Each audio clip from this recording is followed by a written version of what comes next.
guys, today I am preparing carrot halwa. Let's go.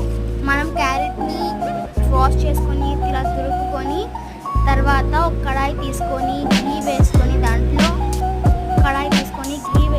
దాంట్లో బాగా mix చేయాలి. ఇప్పుడు బాగా ఫ్రై చేయాలి ఆ క్యారెట్ మొత్తం. ఇప్పుడు దాంట్లో కొంచెం మిల్క్ వేసుకొని కొంచెం దాంట్లో బాగా